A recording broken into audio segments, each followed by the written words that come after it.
हम लोग ने अंदर का सीन तो नहीं देखा है, लेकिन बच्चे लोग दिख रहे थे कांच के अंदर से।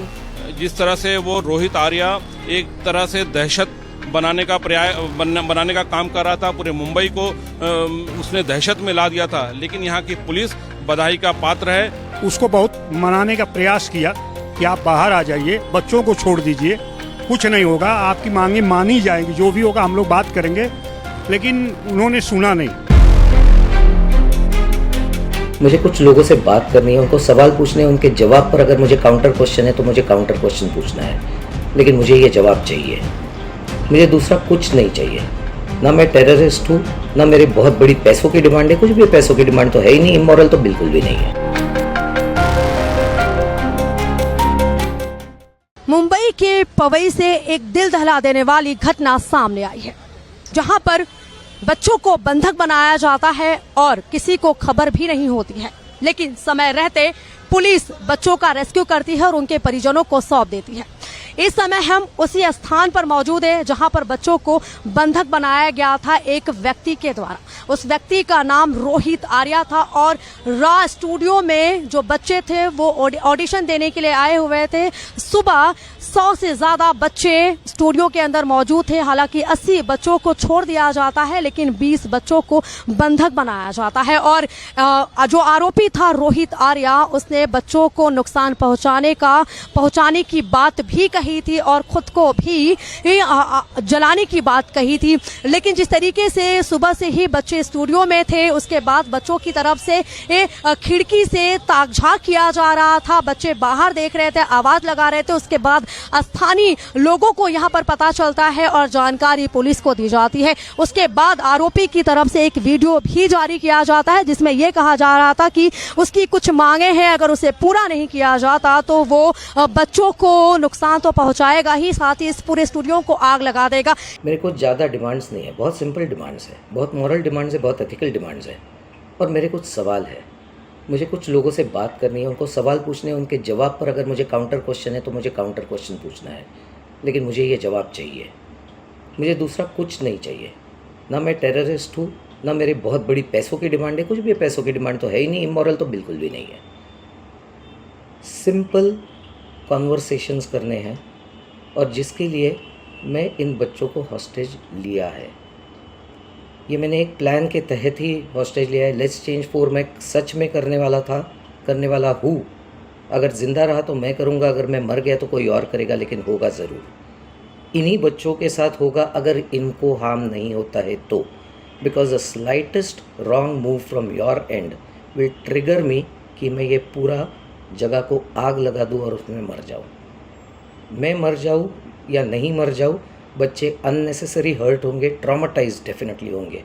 उसके ऊपर कुछ होगा तो मुझे पता नहीं, उसका ज़िम्मेदार मुझे ना गिना जाए, उसका ज़िम्मेदार उन लोगों को गिना जाए जो अननेसेसरी ये ट्रिगर कर रहे हैं, जबकि एक नॉर्मल कॉमन पर्सन सिर्फ बात करना चाहता है। मेरी बातें ख़त्म होने के बाद मैं खुद ही बाहर आऊँगा। मैं अकेला नहीं हूँ, मेरे साथ और भी लोग हैं, कई सारे लोगों को ये परेशानियाँ है और ये मैं सल्यूशन देने वाला हूँ सिर्फ बातें करके। ये तस्वीर मैं आपको राज स्टूडियो के अंदर की दिखाने की कोशिश कर रही हूँ, जहां पर अभी भी पुलिस की मौजूदगी है और पुलिस ने इस पूरे स्टूडियो को अपने कब्जे में ले लिया है। अंदर काफी छानबीन की जा रही है, लोगों से पूछताछ की जा रही है, लेकिन इस पूरे खबर में जो सबसे बड़ी जानकारी सामने आ रही है वो यह है कि अब आरोपी का भी एनकाउंटर पुलिस की तरफ से कर दिया गया है, क्योंकि जो आरोपी था वो पुलिस के साथ में हाथापाई कर रहा था और उसके पास में कुछ ऐसी चीजें थी जिससे वो बच्चों को नुकसान तो पहुंचाता, इसके साथ ही पुलिस को भी उससे खतरा था। और उस दरमियान पुलिस ने आरोपी का एनकाउंटर कर दिया और उसे अस्पताल में पहुंचाया गया था, जहां पर उसे मृत घोषित कर दिया गया है। हालांकि अभी भी पुलिस इस पूरे मामले में जांच कर रही है, क्योंकि जिस तरीके से बच्चे मुंबई के अलग अलग हिस्सों से ऑडिशन के लिए यहाँ पर पहुंचे हुए थे, उसके पीछे आरोपी आर्या की मंशा क्या थी, रोहित आर्या की मंशा क्या थी, वो क्या करना चाहता था और इसके पीछे कितने लोगों का हाथ है ये भी पुलिस की तरफ से पता लगाने की कोशिश की जा रही है। इसके साथ ही कई जो एविडेंस है वो पुलिस को मिले हुए हैं और पुलिस लगातार जांच कर रही है। मैं आपको अंदर की तस्वीर दिखा रही हूं जहां पर अभी भी पुलिस की मौजूदगी है, लोगों की मौजूदगी है। इस पूरे मामले में जो परिजन है, बच्चों के परिजन है, उनके बयान दर्ज किए जाएंगे, बच्चों के बयान दर्ज किए जाएंगे क्योंकि बच्चे पूरी तरीके से डरे हुए थे और अपने आप को जैसे तैसे छुड़ाने की कोशिश बच्चों की तरफ से की जा रही थी। देखिए ये स्टूडियो कितना बड़ा है और पहले महले पर ये स्टूडियो है और इसी स्टूडियो में मुंबई के अलग अलग हिस्सों से जो बच्चे थे वो ऑडिशन के लिए पहुंच रहे थे। 5 दिनों से यहाँ पर ऑडिशन चल रहा था। देखिए अंदर की तस्वीर मैं थोड़ा दिखाने की कोशिश करूंगी। ये वहां पर शायद पुलिस की मौजूदगी है और अंदर अभी भी पुलिस की तरफ से छानबीन की जा रही है। जो एविडेंस है वो जुटाने की कोशिश की जा रही है कि आखिरकार आरोपी की मंशा क्या थी। तो ऐसे में आज 20 बच्चों को जिस तरीके से बंधक बनाया जाता है और उनको नुकसान पहुंचाने की कोशिश की जाती है, उसके बाद प्रशासन पूरी तरीके से अलर्ट है और एक एक जो जानकारी है वो जुटाई जा रही है। ऐसे में जिस तरीके से इस पूरे मामले को लेकर मुंबई पुलिस ये भी पता करने की कोशिश करेगी कि आखिरकार जो बच्चे ऑडिशन के लिए आ रहे थे वो कहां से आ रहे थे, आरोपी कहां का रहने वाला था, आखिरकार उसकी मंशा क्या थी, वो क्या करना चाहता था। ऐसे कई जो एंगल है उसके जरिए मुंबई पुलिस की तरफ से जांच जरूर किए जाएंगे। आपको बता दें कि 20 से ज्यादा बच्चे अंदर मौजूद है और अभी भी देखिए पुलिस की मौजूदगी है। इस इमारत में जो लोग रहते हैं उनके भी बयान दर्ज हो सकते हैं क्योंकि ये एक रेसिडेंशियल प्लेस भी है। इसके साथ ही इसमें एक बड़ा स्टूडियो जिसमें अलग अलग जो एक्टिंग है, डांस है, वो बच्चों को सिखाया जाता है। इसके साथ ही अभी हमें जो जानकारी मिल रही है उसके मुताबिक जो आरोपी रोहित था वो पुणे का रहने वाला था और एक सरकारी स्कूल के परियोजना के ठेके की बकाया जो राशि था वो उसे नहीं मिला था। उसके बाद वो गंभीर मानसिक तनाव से जूझ रहा था। ऐसी जो जानकारी है सूत्रों के हवाले से वो हमें मिली है। तो ऐसे में अलग अलग जानकारियां सामने आ रही हैं। अब ऐसे में देखना होगा कि पुलिस की तरफ से इस पूरे मामले में क्या कुछ खुलासा किया जाता है क्योंकि ये पूरा का पूरा मामला मुंबई करों के लिए काफी मायने रखता है। इसके साथ ही जो बच्चे यहाँ पर फंसे थे उनके लिए मायने रखता है और इस पूरे मामले में एक बड़ा खुलासा शायद मुंबई पुलिस की तरफ से किया जा सकता है। हालांकि मुंबई पुलिस अभी जानकारी देने से भटक रही है, वो जानकारी साझा नहीं करना चाहती है। लेकिन आपको जो तस्वीर हम आपको दिखा रहे हैं, आप देख सकते हैं किस तरीके से इस घटना के बाद पूरे इलाके में सनसनी मची हुई है और अभी भी जो जांच है वो जारी है। स्टूडियो में पुलिस की मौजूदगी है और अंदर यहाँ पर देखिए परिजनों से भी पूछताछ किया जा रहा है क्योंकि अंदर जो लोग रहते हैं उनसे भी पूछताछ किया जा रहा है। कई जो परिजन है उनकी मौजूदगी हमें यहाँ पर देखी जा रही है। इन सारे लोगों के बयान के बाद मुंबई पुलिस आगे की जो जांच है वो करेगी।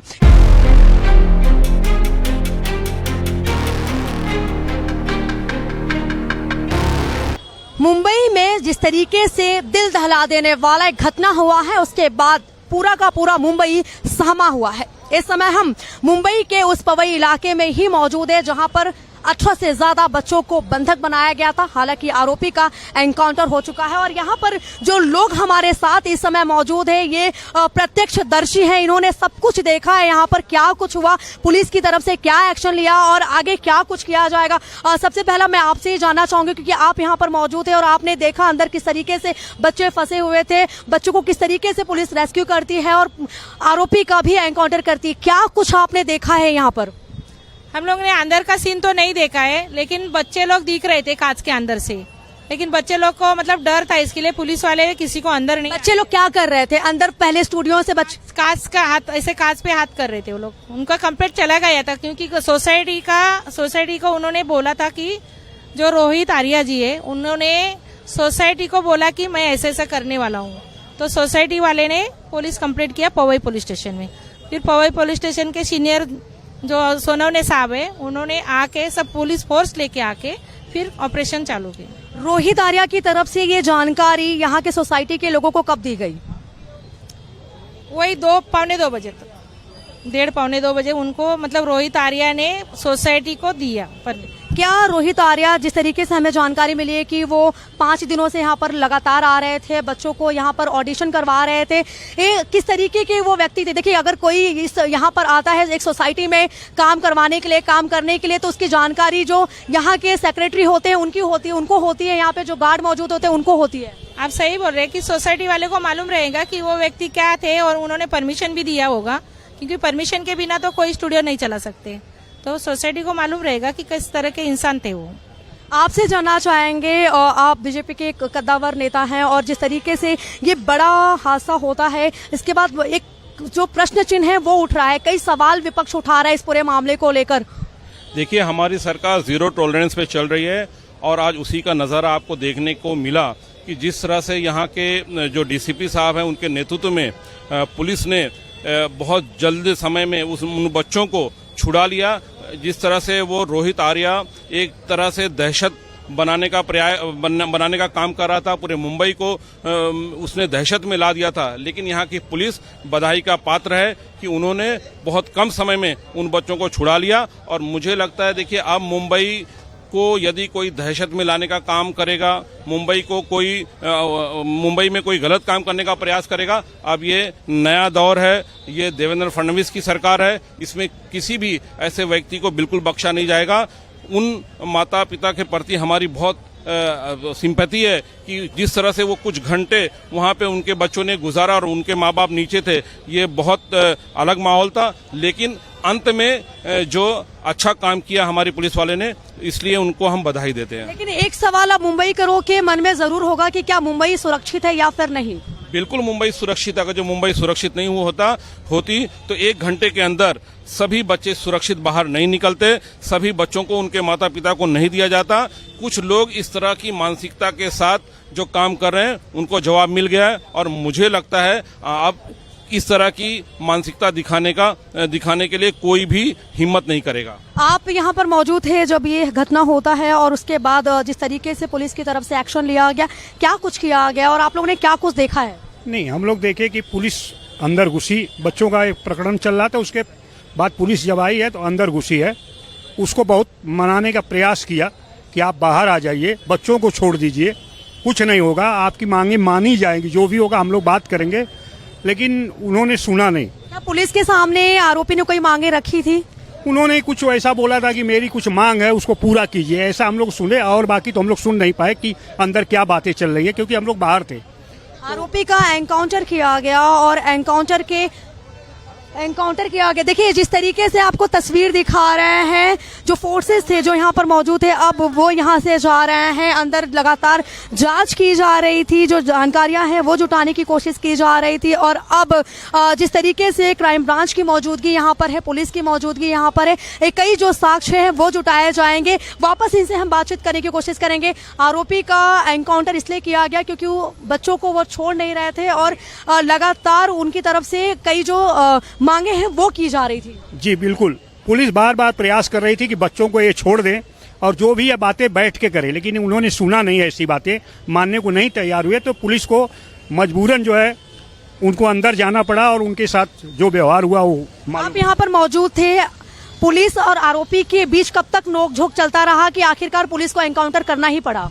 पुलिस काफी देर तक उनको मनाने का प्रयास किया, लेकिन वो माने नहीं, ना तो दरवाजा खोले, ना बच्चों को रिहा किए। तो इसके हालत में पुलिस को अपना काम करना पड़ा।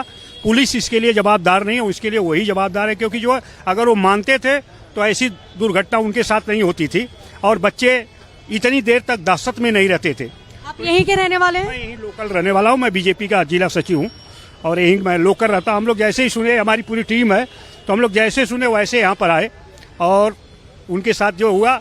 और आपने एक सवाल किया था कि जो लोग कर रहे राजनीति, इतना जल्दी किधर रिजल्ट मिलता है, किस सरकार में मिलता है? ये भाजपा की देन है, फडणवीस की सरकार है।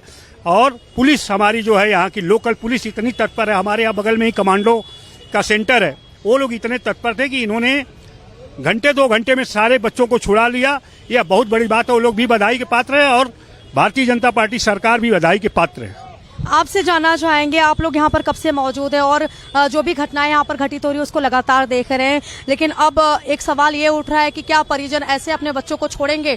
क्योंकि देखिए, एक टीचर जब कोई टीचर होता है, कोई कलाकार होता है, बच्चों को ऑडिशन करता है, बच्चों को सिखाने आता है, वो इस तरीके का हरकत करेगा तो एक विश्वास जो है वो लोगों का टूटेगा। अब हाँ, उनको यह सोचना चाहिए था। वो जो लोग आए थे उनको यह पता तो नहीं था कि हमारे साथ क्या होगा। आपने क्या कुछ देखा यहाँ? अब हम जा रहे थे तो एक बार देखे कि यहाँ कुछ पुलिस खड़ी थी। उस समय मैं हॉस्पिटल जा रहा था, लेकिन उस मुझे समझ में नहीं आया। बाद में फिर मैं आया, देखा कि यहाँ जो है बाथरूम से जाकर उनको जो है उनके साथ बातचीत करने का प्रयास किया गया, लेकिन उसमें सफल नहीं हुए। और उनके हाथ में कुछ गन उन की भी बात आई थी, एयर गन की, जिसके कारण पुलिस को फायरिंग करनी पड़ी। और उसमें अभी पता चला। क्या पुलिस ने सही किया एनकाउंटर करके? बिल्कुल बिल्कुल, जब जिस तरह की सिचुएशन बनेगी पुलिस तो उस तरह का काम करेगी और वो बधाई के पात्र हैं। तो देखिए, जिस तरीके से हमने यहाँ पे जो लोग मौजूद थे, जो प्रत्यक्षदर्शी थे, उनसे हमने बातचीत किया और उनका कहना है कि पुलिस के बीच और आरोपी के बीच काफी देर तक, घंटों तक नोकझोंक होती रही। जब आरोपी नहीं माना, उसके बाद पुलिस को विवश होकर ये कदम उठाना पड़ा, आरोपी का एनकाउंटर करना पड़ा और पूरे बच्चों को सही सलामत रेस्क्यू किया गया। कैमरामैन रोहन के साथ में आंचल तिवारी, भारत एक्सप्रेस।